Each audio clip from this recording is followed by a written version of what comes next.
Hi friends, welcome to ಸ್ಪರ್ಧಾ ಅರಿವು academy. ನಾನು ನಿಮ್ಮ ಶ್ರೀನಿವಾಸ್. ಫ್ರೆಂಡ್ಸ್, ಸದ್ಯದಲ್ಲೇ ನಾವು ನಮ್ಮ ಸಂಸ್ಥೆ ಸ್ಪರ್ಧಾ ಅರಿವು ಅಕಾಡೆಮಿ ವತಿಯಿಂದ ಬ್ರಹ್ಮಾಸ್ತ್ರ 2.0 ಅಂತ ಒಂದು ಕೋರ್ಸನ್ನು ಲಾಂಚ್ ಮಾಡ್ತಾ ಇದ್ದೀವಿ. ಇದನ್ನು ಗ್ರೂಪ್ ಸಿ ಎಕ್ಸಾಮ್ಗಳನ್ನು ಉದ್ದೇಶವಾಗಿ ಇಟ್ಕೊಂಡು ಬ್ರಹ್ಮಾಸ್ತ್ರ 2.0 ಅಂತ ಹೇಳಿ ಒಂದು ಕೋರ್ಸನ್ನು ಲಾಂಚ್ ಮಾಡ್ತಾ ಇದ್ದೀವಿ. ಲಾಸ್ಟ್ ಇಯರ್ ಡಿಸೆಂಬರ್ ತಿಂಗಳಲ್ಲಿ ನಾವು ಬ್ರಹ್ಮಾಸ್ತ್ರ 1.0 ಆಗ KEAನವರು ಒಂದಷ್ಟು ಗ್ರೂಪ್ ಸಿ ಹುದ್ದೆಗಳಿಗೆ ನೋಟಿಫಿಕೇಶನ್ ಅನ್ನು ಮಾಡಿದ್ರು. ಆಗ ನಾವು ಬ್ರಹ್ಮಾಸ್ತ್ರ 1.0 ಆ ಒಂದು ಪ್ರೋಗ್ರಾಮನ್ನು ಲಾಂಚ್ ಮಾಡಿದ್ವಿ. ಅದನ್ನು ಯಶಸ್ವಿಯಾಗಿ ಒಂದು 20 to 25 ಡೇಸಲ್ಲಿ ಕಂಪ್ಲೀಟ್ ಮಾಡಿದ್ವಿ. ಅದೇ ಥರ ಈಗ ಏನು ಗ್ರೂಪ್ ಸಿನಲ್ಲಿ VAO ಆಗಿದೆ ನೋಟಿಫಿಕೇಶನ್ನು, ಅದು ಜೊತೆಗಿನಲ್ಲಿ ಹಾಸ್ಟೆಲ್ ವಾರ್ಡನ್ ಇರ್ಬೋದು, ಲ್ಯಾಂಡ್ ಸರ್ವೇಯರ್ ಇರ್ಬೋದು. ಸೊ ಈ ಗ್ರೂಪ್ ಸಿ ಹುದ್ದೆಗಳಿಗೆ ಸಂಬಂಧಪಟ್ಟಂತೆ ನಾವು ಬ್ರಹ್ಮಾಸ್ತ್ರ 2.0 ಕೋರ್ಸಸನ್ನು ಲಾಂಚ್ ಮಾಡ್ತಿದ್ದೀವಿ. ಈ ಕೋರ್ಸ್ನ ವಿವರ, ಫೀಸ್ ಸ್ಟ್ರಕ್ಚರ್, ಸೊ ಇತ್ಯಾದಿಗಳನ್ನು ನಾವು ಮುಂದಿನ ವಿಡಿಯೋದಲ್ಲಿ ಶಾರ್ಟ್ಲಿ ಇವತ್ತು ಅಥವಾ ನಾಳೆ ಅದನ್ನು ರಿಲೀಸ್ ಮಾಡ್ತೀವಿ. ಸೊ ಅದನ್ನು ನಮ್ಮ ಯೂಟ್ಯೂಬ್ ಚಾನಲಲ್ಲಿ ಅಥವಾ ಸ್ಪರ್ಧಾ ಅರಿವು ಅಕಾಡೆಮಿ ವಾಟ್ಸಪ್ ಗ್ರೂಪಲ್ಲಿ, ಟೆಲಿಗ್ರಾಮ್ ಚಾನಲಲ್ಲಿ ನಾವು ಅದನ್ನು ಅದ್ರ ಬಗ್ಗೆ total course design, time table, schedule, so fees structure, everything ನಾವು ಅದನ್ನು ರಿಲೀಸ್ ಮಾಡ್ತೀವಿ. ಇವತ್ತು ಅಥವಾ ನಾಳೆ ರಿಲೀಸ್ ಮಾಡ್ತೀವಿ. ಇನ್ನು ಈ ಬ್ರಹ್ಮಾಸ್ತ್ರ 2.0ನಲ್ಲಿ ಏನೆಲ್ಲ ಇದೆ ಅಂತ ಹೇಳಿ ನಾನು ಈ ದಿನದ ತರಗತಿನಲ್ಲಿ ನಾನು ಒಂದು ಚಿಕ್ಕ ವಿಡಿಯೋ ಮೂಲಕ ಎಕ್ಸ್ಪ್ಲೇನ್ ಮಾಡ್ತಾ ಹೋಗ್ತೀನಿ. ಓಕೆ, ಸಾಮಾನ್ಯವಾಗಿ ಗ್ರೂಪ್ ಸಿ ಪೇಪರಲ್ಲಿ 2 ಪತ್ರಿಕೆಗಳಿರುತ್ತೆ, GS ಮತ್ತು ಕಮ್ಯುನಿಕೇಷನ್ ಪೇಪರ್ ಅಂತ ಹೇಳಿ. ಈ ಜನರಲ್ ಸ್ಟಡೀಸಲ್ಲಿ history, economy, polity, mental ability, so current affairs, so ಇತ್ಯಾದಿಗಳಿರುತ್ತೆ. ಅದ್ರ ಜೊತೆಗೆ ಇನ್ನೊಂದಷ್ಟು ಸ್ಪೆಸಿಫಿಕ್ ಟಾಪಿಕನ್ನು ನಿಮಗೆ ಗ್ರೂಪ್ ಸಿನಲ್ಲಿ ಇಟ್ಟಿದ್ದಾರೆ. ಗ್ರೂಪ್ ಸಿ ಅಂತಂದರೆ ಯಾವೆಲ್ಲ ಬರ್ತವೆ?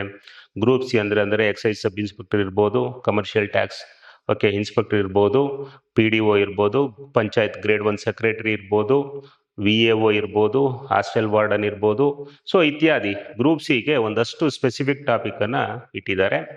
ಸಾಮಾನ್ಯವಾಗಿ ಈ ಟಾಪಿಕನ್ನು ಯಾರು ಯಾವ ಅಕಾಡೆಮಿನಲ್ಲೂ ಟೀಚ್ ಮಾಡಲ್ಲ, ಆ್ಯಂಡ್ ವಿದ್ಯಾರ್ಥಿಗಳು ಕೂಡ ಅದನ್ನು ಕೈಬಿಟ್ಟು ಹೋಗ್ತಾರೆ. ಯಾಕೆಂದರೆ ಒಂದು, ಈ ಟಾಪಿಕ್ ಬಗ್ಗೆ ನಿಮಗೆ ಮೆಟೀರಿಯಲ್ ಅವೈಲಬಲ್ ಇರಲ್ಲ, ಆಮೇಲೆ ಅಕಾಡೆಮಿನಲ್ಲಿ ಇದನ್ನು ಕವರ್ ಮಾಡಲ್ಲ. ಇದು ಒಂದು ಕೊರತೆ ಆಗಿರುತ್ತೆ. ಹಾಗಾಗಿ ಈ ಕೊರತೆಯನ್ನು ತುಂಬಿಸೋದಕ್ಕೆ ಯಾವೆಲ್ಲ ಟಾಪಿಕ್ಗಳಿದ್ದಾವೆ, ಓಕೆ, ಒಂದಷ್ಟು ಸ್ಪೆಸಿಫಿಕ್ ಟಾಪಿಕನ್ನು ಇಟ್ಕೊಂಡು ನಾವು ಬ್ರಹ್ಮಾಸ್ತ್ರ 2.0ನ ಲಾಂಚ್ ಮಾಡ್ತಾ ಇದ್ದೀವಿ. ಓಕೆ, ಈ ಕೋರ್ಸನ್ನು. ಓಕೆ, ಇನ್ನು ಏನೆಲ್ಲ ಬ್ರಹ್ಮಾಸ್ತ್ರ 2.0ನಲ್ಲಿ ಸಿಲೆಬಸ್ ಏನೇನಿರುತ್ತೆ and syllabus to be covered in Brahmastra 2 ನೋಡೋದಾದರೆ, ಸೊ ಗ್ರಾಮೀಣ ಅಭಿವೃದ್ಧಿ ಮತ್ತು ಪಂಚಾಯತ್ ರಾಜ್ ಸಂಸ್ಥೆಗಳು, okay, rural development and Panchayat Raj institutions. Okay, ಅಲ್ಲಿ ಗ್ರಾಮೀಣ ಅಭಿವೃದ್ಧಿ, ರೂರಲ್ ಡೆವಲಪ್ಮೆಂಟ್, ಪಂಚಾಯತ್ ರಾಜ್ ಸಂಸ್ಥೆಗಳನ್ನು ಇಟ್ಟಿದ್ದಾರೆ. ಅಂದರೆ ರೂರಲ್ ಡೆವಲಪ್ಮೆಂಟ್ಗೆ ಸಂಬಂಧಪಟ್ಟಂತೆ ನೀವು ಓದಬೇಕಾಗತ್ತೆ, ಪ್ರೋಗ್ರಾಮ್ಸನ್ನು ಓದಬೇಕಾಗತ್ತೆ. ಇನ್ನು ಪಂಚಾಯತ್ ರಾಜ್ ಸಂಸ್ಥೆಗಳು ಅಂದರೆ ಯಾವ್ಯಾವ್ದು ಬರುತ್ತೆ? ಸೊ ಗ್ರಾಮ ಪಂಚಾಯತ್, ತಾಲೂಕ್ ಪಂಚಾಯತ್, ಜಿಲ್ಲಾ ಪಂಚಾಯತ್, ಅವುಗಳನ್ನು ಪಂಚಾಯತ್ ರಾಜ್ ಸಂಸ್ಥೆಗಳು ಅಂತ ಕರೀತಾರೆ. ಅದ್ರ ಬಗ್ಗೆ ಎಲ್ಲಿ ಇನ್ಫಾರ್ಮೇಷನ್ ಸಿಗುತ್ತೆ? ನಮಗೆ ಕಂಪ್ಲೀಟ್ ಆಗಿ ಇನ್ಫಾರ್ಮೇಷನ್ ಸಿಗೋದು ಕರ್ನಾಟಕ ಗ್ರಾಮ ಸ್ವರಾಜ್ ಮತ್ತು ಪಂಚಾಯತ್ ರಾಜ್ ಅಧಿನಿಯಮ. ಸೊ ಅದರಲ್ಲಿ ನಿಮಗೆ ಕಂಪ್ಲೀಟ್ ಇನ್ಫಾರ್ಮೇಷನ್ನು ಸಿಗುತ್ತೆ. ಅಂದರೆ ಅದರಲ್ಲಿ KPR ಆ್ಯಕ್ಟಲ್ಲಿ ಸಿಂಪಲ್ ಆಗಿ ನಾವು ಕರ್ನಾಟಕ ಪಂಚಾಯತ್ ರಾಜ್ ಆ್ಯಕ್ಟ್ ಅಂತ ಕರಿತೀವಿ, 1993. ಅದರಲ್ಲಿ 321 ಸೆಕ್ಷನ್ಸ್ ಬರುತ್ತೆ. ಅಷ್ಟು ಸೆಕ್ಷನ್ಸು ಓದೋ ಅಗತ್ಯತೆ ಇಲ್ಲ. ಮೊದಲು PDOಗಾಗಿದ್ರೆ ಸ್ಪೆಸಿಫಿಕ್ ಆಗಿತ್ತು, ಓದ್ತಾ ಇದ್ರಿ.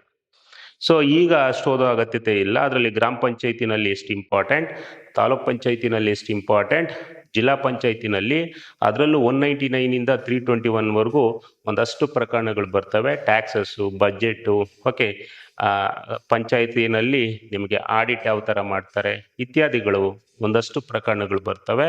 ಅವುಗಳನ್ನು ಸಂಬಂಧಪಟ್ಟಂತೆ ನಾವು ಇಂಪಾರ್ಟೆಂಟ್ ಟಾಪಿಕನ್ನು ಟೀಚ್ ಮಾಡ್ತೀವಿ. ಯಾಕೆಂದರೆ ನಾನು ಸ್ವತಃ ಪಂಚಾಯತ್ ಅಭಿವೃದ್ಧಿ ಅಧಿಕಾರಿಯಾಗಿದ್ದವನು, PDO ಆಗಿ ಸುಮಾರು 4.5 ರಿಂದ 5 ವರ್ಷಗಳ ಕಾಲ ಸೊ ತುಮಕೂರು ಡಿಸ್ಟಿಕ್ಕಲ್ಲಿ ಕಾರ್ಯನಿರ್ವಹಿಸಿದ ಅನುಭವ ಇದೆ. ಆ್ಯಂಡ್ ಕಳೆದ 2017 PDO ಬ್ಯಾಚಲ್ಲಿ ಒಂದು 30 ಜನ ನನ್ನ ಸ್ಟೂಡೆಂಟ್ಸು ಸೆಲೆಕ್ಟ್ ಆಗಿದ್ದಾರೆ. ಸೊ ಅದಾದ ನಂತರ ಸುಮಾರು ಕಳೆದ PDO ಬ್ಯಾಚಲ್ಲಿ ಸುಮಾರು ನಾವು ಒಂದು 16 ರಿಂದ 18 ಬ್ಯಾಚನ್ನು ಮಾಡಿದ್ದೀವಿ. ಓಕೆ, ಸೊ ಎಲ್ಲ ಅನುಭವಗಳನ್ನು ಇಟ್ಕೊಂಡು ಆ್ಯಂಡ್ ಅದರ ಆಥರ್ ಒಂದು ಬುಕ್ಕು ಕೂಡ ನಾನು ಅದರ ಆಥರ್ ಕೂಡ ಆಗಿದ್ದೀನಿ. ಓಕೆ. ಸೊ ಈ ಎಲ್ಲ ಹಿನ್ನೆಲೆಯಲ್ಲಿ rural development, panchayat Raj institutions ಆ ಒಂದು ಟಾಪಿಕನ್ನು ನಾವು ಕವರ್ ಮಾಡಿಕೊಡ್ತೀವಿ. ಇನ್ನು ಲ್ಯಾಂಡ್ ರಿಫಾರ್ಮ್ಸ್ ಇನ್ ಇಂಡಿಯಾ, ಇದು ಕೂಡ ಇಂಪಾರ್ಟೆಂಟ್ ಟಾಪಿಕ್. ನೋಡಿ, ಇಲ್ಲಿ ನಿಮಗೆ 5 ಟಾಪಿಕ್ಸ್ ಬರ್ತವೆ. ಇವು ಒಂದು ರೀತಿ ಗೇಮ್ ಚೇಂಜರ್ ಟಾಪಿಕ್ಸ್ ಅಂತ ಕೂಡ ಹೇಳ್ಬೋದು. ಓಕೆ, ಯಾಕೆಂದರೆ ಇದರಲ್ಲಿ ನಿಮಗೆ 25 to 30 ಕ್ವಶನ್ಸು ನಿಮಗೆ ಬರೋ ಸಾಧ್ಯತೆ ಇದೆ ಎಲ್ಲ ಗ್ರೂಪ್ಸಿನಲ್ಲೂ. 100ಅಲ್ಲಿ 25 to 30 ಕ್ವಶನ್ಸು ಇದೇ ಟಾಪಿಕ್ಸಲ್ಲಿ ನಿಮಗೆ ಕವರ್ ಆಗೋದ್ರಿಂದ ಸೊ ಗೇಮ್ ಚೇಂಜಿಂಗ್ ಟಾಪಿಕ್ಸ್ ಅಂತ ಕೂಡ ಅದನ್ನು ಹೇಳ್ಬೋದಾಗುತ್ತೆ. ಇನ್ನು ಲ್ಯಾಂಡ್ ರಿಫಾರ್ಮ್ಸ್, ಭೂ ಸುಧಾರಣೆಗಳಿಗೆ ಸಂಬಂಧಪಟ್ಟಂತೆ ಕಾರ್ಯಕ್ರಮಗಳನ್ನು ತರಗತಿಗಳನ್ನು ಮಾಡ್ತೀವಿ. ಇದರಲ್ಲಿ ಕೋರ್ಸಲ್ಲಿದೆ ಸಹಕಾರ ಚಳುವಳಿ. ಓಕೆ, ಆ ಲ್ಯಾಂಡ್ ರಿಫಾರ್ಮ್ಸಲ್ಲಿ ಇಂಡಿಯಾದಲ್ಲಿ ಯಾವ ಥರ ಭೂ ಸುಧಾರಣೆಗಳಾಯಿತು, ಭಾರತದಲ್ಲಿ ಯಾವ ಥರ ಆಯಿತು ಆಫ್ಟರ್ ಇಂಡಿಪೆಂಡೆನ್ಸು, ಅಲ್ಲಿ ನಮಗೆ ಭೂದಾನ್ ಮೂವ್ಮೆಂಟ್, ಗ್ರಾಮದಾನ್ ಮೂವ್ಮೆಂಟ್ ಆದರೆ ಇಲ್ಲಿ ನಮಗೆ ಕಾಗೋಡು ಸತ್ಯಾಗ್ರಹ ಆಗುತ್ತೆ, ಆ ಥರ ಎಲ್ಲ ನೋಡ್ತೀವಿ. ಆ್ಯಂಡ್ ಲ್ಯಾಂಡ್ ರಿಫಾರ್ಮ್ಸ್ ಆ್ಯಕ್ಟನ್ನು ತೊಗೊಂಡ್ಬರ್ತಾರೆ. ಲ್ಯಾಂಡ್ ರಿಫಾರ್ಮ್ಸ್ ಓಕೆ ಸುಧಾರಣೆಗಳನ್ನು ತಗೊಂಡ್ಬರ್ತಾರೆ. ಓಕೆ, ಉಳುವವನೇ ಭೂಮಿಯ ಒಡೆಯ ಅಂತ ಎಲ್ಲ ಘೋಷಣೆ ಮಾಡ್ತಾರೆ. ಸೊ ಅದ್ರ ಬಗ್ಗೆ ನಾವು ಅಲ್ಲಿ ನೋಡ್ತೀವಿ. ಇನ್ನು ಸಹಕಾರ ಚಳುವಳಿ, ಕೋಆಪರೇಟಿವ್ ಮೂವ್ಮೆಂಟ್. ಸೊ ಸಹಕಾರ ಚಳುವಳಿ ಇಂಡಿಯಾ ಏನ್ಷಿಯಂಟ್ ಪೀರಿಯಡಲ್ಲಿ ಯಾವ ಥರ ಇತ್ತು, ಮಾಡರ್ನ್ ಪೀರಿಯಡಲ್ಲಿ ಯಾವ ಥರ ಆಯಿತು, ಸ್ವೀಡನಲ್ಲಿ ಶುರುವಾಯಿತು. ಓಕೆ, ಅಲ್ಲಿಂದ ಇಂಗ್ಲೆಂಡಿಗೆ ಬಂತು, ಅಲ್ಲಿಂದ ಬೇರೆ ಬೇರೆ ಕಡೆ ಆಯಿತು. ಓಕೆ, ಸೊ ಅದೆಲ್ಲ ಓದ್ತೀವಿ. ರಾಜ್-ಡೆಲ್ಲಿ ಪ್ರಿನ್ಸಿಪಲ್ಸು, ಇನ್ನೊಂದು ಮತ್ತೊಂದು ಎಲ್ಲ ಓದ್ತೀವಿ. ಅಲ್ಲಿಂದ ಇಂಡಿಯಾದಲ್ಲಿ ಯಾವ ಥರ ಸ್ಪ್ರೆಡ್ ಆಯಿತು ಬ್ರಿಟಿಷ್ ಪೀರಿಯಡಲ್ಲಿ. 1904ರಲ್ಲಿ ಕರ್ಜನ್ ಪೀರಿಯಡಲ್ಲಿ ಸೊ ಇಂಡಿಯನ್ ಕೋಆಪರೇಟಿವ್ ಸೊಸೈಟೀಸ್ ಆ್ಯಕ್ಟನ್ನು ತರ್ತಾರೆ. ಅದಾದ ನಂತರ 1905ರಿಂದ ಭಾರತದಲ್ಲಿ ಕೋಆಪರೇಟಿವ್ ಸೊಸೈಟೀಸ್ ಪ್ರಾರಂಭ ಆಗ್ತವೆ. ಗದಗಿನ ಕನಗಿನ ಹಾಳದಲ್ಲಿ ಶುರುವಾಗುತ್ತೆ, ನೀವು ಅದನ್ನೆಲ್ಲ ಗೊತ್ತಿರುತ್ತೆ. ಸೊ ಅದನ್ನು ಇನ್ ಡೀಟೇಲಾಗಿ ನೋಡ್ತೀವಿ. ಆಮೇಲೆ ಅದು ಕಮಿಟೀಸ್ಗಳನ್ನ ನೋಡ್ತೀವಿ. ಅದ್ರ ಜೊತೆಗೆ ಕೋಆಪರೇಟಿವ್ ಎಜುಕೇಷನ್ನು, ಅದ್ರ ಸ್ಟ್ರಕ್ಚರು. ಓಕೆ, ಭಾರತದಲ್ಲಿ ಸೊ ಕರ್ನಾಟಕದಲ್ಲಿ ಯಾವ ಥರ ಇದೆ ಕೋಆಪರೇಟಿವ್ ಮೂವ್ಮೆಂಟ್ ಸ್ಟ್ರಕ್ಚರು, ಅದನ್ನೆಲ್ಲ ನಾವು ನೋಡ್ತೀವಿ. ಇನ್ನು ಭಾರತೀಯ ಸಮಾಜ ಮತ್ತು ಅದರ ಬೆಳವಣಿಗೆ, Indian society and it's change. ಭಾರತೀಯ ಸಮಾಜ ಕೂಡ ನಿಮಗೆ ಸಿಲೆಬಸ್ಸಲ್ಲಿ ಇಟ್ಟಿದ್ದಾರೆ. ಇಂಡಿಯನ್ ಸೊಸೈಟಿ ಯಾವ ಥರ ಇತ್ತು ಮೊದಲು, ಏನೆಲ್ಲ ಈವಿಲ್ಸ್ ಇದ್ವು, ಕ್ಯಾಸ್ಟ್ ಸಿಸ್ಟಮ್ ಇರ್ಬೋದು, ವರ್ಣ ಪದ್ಧತಿ ಇರ್ಬೋದು, ಪುರುಷಾರ್ಥ ಇರ್ಬೋದು, ಆಮೇಲೆ ಹೆಂಗೆ ಚೇಂಜಸ್ ಆಯಿತು ಅದ್ರ ಬಗ್ಗೆ ಎಲ್ಲ ನಾವು ನೋಡ್ತಾ ಹೋಗ್ತೀವಿ. ಆಮೇಲೆ ಸೋಷಿಯಾಲಜಿಸ್ಟ್ ಅವ್ರ ಬಗ್ಗೆ ನಾವು ನೋಡ್ತೀವಿ. ಓಕೆ, ಎಮಿಲಿ ಡರ್ಕಿಮ್ ಇರ್ಬೋದು, ಫ್ರೇಜರ್ ಇರ್ಬೋದು, ಅವರು ಏನೆಲ್ಲ ಸೊಸೈಟಿ ಬಗ್ಗೆ ಹೇಳ್ತಾರೆ. ಮಲಿನೋಸ್ಕಿ ಇರ್ಬೋದು, ಸ್ಟ್ರಕ್ಚರಲಿಸಮ್, ಫಂಕ್ಷನಲಿಸಮ್, ಅದ್ರ ಬಗ್ಗೆ ಎಲ್ಲ ನಾವು ಕಾರ್ಯಾತ್ಮಕವಾದ, ಕ್ರಿಯಾತ್ಮಕವಾದ ಅದ್ರ ಬಗ್ಗೆ ಎಲ್ಲ ನಾವು ನೋಡ್ತಾ ಹೋಗ್ತೀವಿ. ಕ್ವಶನ್ಸ್ ಅಲ್ಲೂ ಕೂಡ ಆಗ್ತವೆ. ಆಮೇಲೆ ಬುಡಕಟ್ಟುಗಳು ಯಾವ ಥರ ಇದೆ ಸೊಸೈಟಿನಲ್ಲಿ. ಇನ್ನು ಸಾರ್ವಜನಿಕ ಆಡಳಿತ ವಿಷಯಗಳು, ಪಬ್ಲಿಕ್ ಅಡ್ಮಿನಿಸ್ಟ್ರೇಟಿವ್ ಇಶ್ಯೂಸ್. ಸೊ ಅದು ಕೂಡ ಇದು ಟಾಪಿಕ್ಸಲ್ಲಿ ನಾವು ಕವರ್ ಮಾಡಿದ್ದೀವಿ. ಇಷ್ಟನ್ನು ಇಟ್ಕೊಂಡು ನಾವು ಬ್ರಹ್ಮಾಸ್ತ್ರ 2.0 ಸ್ಪೆಸಿಫಿಕ್ ಟಾಪಿಕನ್ನು ಇಟ್ಕೊಂಡು ಬ್ರಹ್ಮಾಸ್ತ್ರ 2.0ನ ನಾವು ಡಿಸೈನ್ ಕೋರ್ಸನ್ನು ಡಿಸೈನ್ ಮಾಡಿದ್ದೀವಿ. ತರಗತಿಗಳು ಸದ್ಯದಲ್ಲೇ ಪ್ರಾರಂಭ ಆಗ್ತವೆ. ಓಕೆ, ಅದ್ರ ಬಗ್ಗೆ ನಾವು ಶಾರ್ಟ್ಲಿ ಇನ್ನೊಂದು ವಿಡಿಯೋನ ಲಾಂಚ್ ಮಾಡ್ತಾ ಇದ್ದೀವಿ. ಫೀ ಸ್ಟ್ರಕ್ಚರು, ಡೇಟ್ಸು, ಒಂದು 20 to 25 ಡೇಸು ಇಲ್ಲಿ ಕ್ಲಾಸಸ್ ನಡೆಯುತ್ತೆ. 20 to 25 ಸೆಷನ್ಸು ಇರುತ್ತೆ. ಅದ್ರದ್ದು ಶೆಡ್ಯೂಲ್ನ ಒಂದೇ ದಿವಸ ನಾವು ಅನೌನ್ಸ್ ಮಾಡ್ತೀವಿ. What you get in Brahmastra 2.0. So Brahmastra 2.0ನಲ್ಲಿ ನಿಮಗೆಲ್ಲ ಏನು ಸಿಗುತ್ತೆ, ಯಾರ್ಯಾರು ಎಕ್ಸ್ಪರ್ಟ್ ಫ್ಯಾಕಲ್ಟಿಗಳು ತಗೊಳ್ತಾರೆ, ಕೋರ್ಸ್ ಪ್ರೋಗ್ರಾಮ್ ಏನು ಅನ್ನೋದನ್ನು ನೋಡೋದಾದರೆ, ಎಕ್ಸ್ಪರ್ಟ್ ಫ್ಯಾಕಲ್ಟಿಗಳಿಂದ ಕ್ಲಾಸಸ್ಸು ರನ್ ಆಗುತ್ತೆ. ಸೊ ಸುಮಾರು 2 to 3 ಫ್ಯಾಕಲ್ಟಿಗಳು ಈ ಕೋರ್ಸಲ್ಲಿ ನಿಮಗೆ ಕ್ಲಾಸಸ್ಸನ್ನು ತೆಗೆದುಕೊಳ್ತಾರೆ. ಸೊ ನಾನು ನಿಮಗೆ rural development, panchayat Raj institutions, land reforms, society, ಇಷ್ಟು ಟಾಪಿಕನ್ನು ನಾನು ತೆಗೆದುಕೊಳ್ತೀನಿ. ಓಕೆ, ಸೊ ನಾನು ಹೇಳಿದಾಗೆ ನಮಗೂ ಕೂಡ ಸುಮಾರು 4.5 to 5 ಇಯರ್ಸು PDO ಆಗಿ ರೂರಲ್ ಸೆಕ್ಟರಲ್ಲಿ ವರ್ಕ್ ಮಾಡಿರೋ ಅನುಭವ ಇದೆ. ಕಳೆದ ಬ್ಯಾಚಲ್ಲಿ ಸುಮಾರು ನಾವು 16ರಿಂದ 18 ಬ್ಯಾಚ್ಗಳನ್ನು ಸೊ PDO, VAOಗೆ ನಾವು ಕ್ಲಾಸಸನ್ನು ಮಾಡಿದ್ವಿ. ಆ್ಯಂಡ್ ಬುಕ್ಸ್ಗಳು ಕೂಡ ನಮ್ಮದು ಮಾರ್ಕೆಟಲ್ಲಿ ಅವೈಲಬಲ್ ಇದೆ. ಸೊ ಈ ಹಿನ್ನೆಲೆಯಲ್ಲಿ ನಾವು ತೆಗೆದುಕೊಳ್ತೀವಿ. ನಾವು ಕೋಆಪರೇಟಿವ್ ಮೂವ್ಮೆಂಟ್ ಬಂದರೆ ಇನ್ನೊಬ್ಬ ಹೆಸರಾಂತ ಸಂಪನ್ಮೂಲ ವ್ಯಕ್ತಿ ಗರಣಿ ಕೃಷ್ಣಮೂರ್ತಿ ಅವರು ನಿಮಗೆ ಕೋಆಪರೇಟಿವ್ ಮೂವ್ಮೆಂಟನ್ನು ತೆಗೆದುಕೊಳ್ತಾರೆ. ಈ ಥರ 2 to 3 ಫ್ಯಾಕಲ್ಟಿಗಳು ನಿಮಗೆ ಕ್ಲಾಸಸನ್ನು ತೆಗೆದುಕೊಳ್ತಾರೆ. ಇನ್ನು classes will be in bilingual. Okay. Kannada ಮತ್ತು ಇಂಗ್ಲಿಷ್ ಮಾಧ್ಯಮದಲ್ಲಿ ತರಗತಿಗಳು ಇರ್ತವೆ. ಯಾಕೆಂದರೆ ಇಂಗ್ಲಿಷ್ ಮಾಧ್ಯಮದ ವಿದ್ಯಾರ್ಥಿಗಳನ್ನು ಕೂಡ ಗಮನದಲ್ಲಿಟ್ಕೊಂಡು ನಾವು ಕನ್ನಡ ಮತ್ತು ಇಂಗ್ಲಿಷ್ ಮಾಧ್ಯಮದಲ್ಲಿ ತರಗತಿಗಳನ್ನು ನೀಡ್ತೀವಿ. ಇನ್ನು classes will be in both online and offline. Online ಮತ್ತು ಆಫ್ಲೈನಲ್ಲಿ ತರಗತಿಗಳು ಇರ್ತವೆ. ಓಕೆ. ಅಂದರೆ ಹೈಬ್ರಿಡ್ ಕ್ಲಾಸಸ್ ಇರುತ್ತೆ. ಆಫ್ಲೈನ್ ಅಂತಂದರೆ ನಮ್ಮ ಸಂಸ್ಥೆ ಇಲ್ಲೇ ಸ್ಪರ್ಧಾ ಅರಿವು ಅಕಾಡೆಮಿನಲ್ಲಿ ತರಗತಿಗಳಿರುತ್ತೆ. ಆನ್ಲೈನಲ್ಲಿ ನಮ್ಮ ಸ್ಪರ್ಧಾ ಅರಿವು ಅಕಾಡೆಮಿ ಆ್ಯಪ್ ಮೂಲಕ ನಿಮಗೆ ಕ್ಲಾಸಸ್ನ ನೀಡ್ತೀವಿ. ಇನ್ನು ರೆಕಾರ್ಡೆಡ್ ವಿಡಿಯೋ ಫಾರ್ ರಿವಿಷನ್.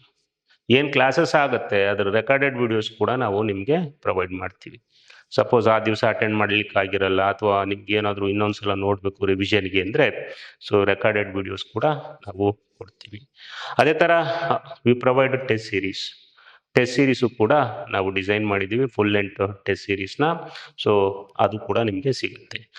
ಈ ಕೋರ್ಸ್ ಬಗ್ಗೆ ನಾನು ಜನರಲ್ ಆಗಿ ಹೇಳ್ತಾ ಇದ್ದೀನಿ, ಇನ್ ಡೀಟೇಲ್ ಆಗಿ ಅಂದರೆ ಯಾವತ್ತಿಂದ ಶುರುವಾಗುತ್ತೆ, ಅದು time table, schedule, course fees ಅಂತೂ ತುಂಬ ಅಫೋರ್ಡಬಲ್ ರೇಟಲ್ಲಿರುತ್ತೆ. ಓಕೆ. ಎಲ್ಲ ವಿದ್ಯಾರ್ಥಿಗಳನ್ನ ಗಮನದಲ್ಲಿಟ್ಕೊಂಡು ಅತ್ಯಂತ ಕಡಿಮೆ ಅಮೌಂಟ್ಗೆ ನಾವು ತರಗತಿಗಳನ್ನು ನೀಡ್ತೀವಿ. ಅದರ ಬಗ್ಗೆ ಇನ್ನೊಂದು ವಿಡಿಯೋದಲ್ಲಿ ನಾವು ನಿಮಗೆ ಸಂಪೂರ್ಣ ವಿವರವನ್ನು ನೀಡ್ತೀವಿ. ಇನ್ನು ಡ್ಯೂರೇಷನ್ 20 days, 20 to 25 ಸೆಷನ್ಸ್. ಸುಮಾರು 20ರಿಂದ 25 ಸೆಷನ್ಸಲ್ಲಿ 20 ದಿವಸದಲ್ಲಿ ಮುಗಿಸ್ಕೊಡ್ತೀವಿ. ಒನ್ ಡೇಗೆ ನಿಮಗೆ 2.5 to 3 hours ಸೆಷನ್ ಇರುತ್ತೆ. 2.5 ಗಂಟೆಯಿಂದ 3 ಗಂಟೆದು ಒಂದು ಸೆಷನ್ನು. ಆ ಥರ ನಾವು 20 ದಿವಸ ಓಕೆ ನಿಮಗೆ ತರಗತಿಗಳನ್ನು ನೀಡ್ತೀವಿ. ಓಕೆ, ಮುಗಿಸ್ಕೊಡ್ತೀವಿ. ಇದನ್ನು ನಾವು ಈಗ ಸದ್ಯದಲ್ಲಿ ಏನಿದೆ VAO, ಓಕೆ, ಹಾಸ್ಟೆಲ್ ವಾರ್ಡನ್ನು, ಈ ಎಕ್ಸಾಮ್ಸ್ಗಳನ್ನು ಗಮನದಲ್ಲಿ ಇಟ್ಕೊಂಡು ಈ ಕೋರ್ಸನ್ನು ಡಿಸೈನ್ ಮಾಡಿದ್ದೀವಿ. ಅದ್ರ ಜೊತೆಗೆ ಈಗ ಪಂಚಾಯತಿನಲ್ಲಿ ಸುಮಾರು 1400 ಹುದ್ದೆಗಳು ನೋಟಿಫಿಕೇಶನ್ ರೆಡಿ ಇದೆ. ಓಕೆ. ಇನ್ನು ಬೇರೆ ಬೇರೆ ನೋಟಿಫಿಕೇಶನ್ ಗ್ರೂಪ್ ಸಿ ಆಗ್ತಾ ಇದೆ. ಆ ಗ್ರೂಪ್ ಸಿಗೆ ಈ 5 ಏನಿದೆ ಇವು ಗೇಮ್ ಚೇಂಜರ್ ಟಾಪಿಕ್ಸ್ ಆಗಿರ್ತವೆ. ಹಾಗಾಗಿ ಅದಕ್ಕೆ ಅಂತ ಹೇಳಿ ನಾವು ಕೋರ್ಸ್ಗಳನ್ನು ಲಾಂಚ್ ಮಾಡಿದ್ದೀವಿ. ನಮ್ಮದು ಮೆಟೀರಿಯಲ್ ಕೂಡ ಇದೆ. ಏನು ಸಿಲೆಬಸ್ ಇದೆ ಆ ಸಿಲೆಬಸ್ಗೆ ತಕ್ಕಂತೆ ಮೆಟೀರಿಯಲ್ ಕೂಡ ಅವೈಲಬಲ್ ಇದೆ. ಅದ್ರ ಬಗ್ಗೆ ಎಲ್ಲ ನಾವು ಇನ್ನೊಂದು ವಿಡಿಯೋದಲ್ಲಿ ನಿಮಗೆ ಹಂಚ್ಕೊಳ್ತೀವಿ. ಓಕೆ. ಸದ್ಯದಲ್ಲೇ ತರಗತಿಗಳು ಪ್ರಾರಂಭ ಆಗ್ತಿದ್ದಾವೆ. ಓಕೆ.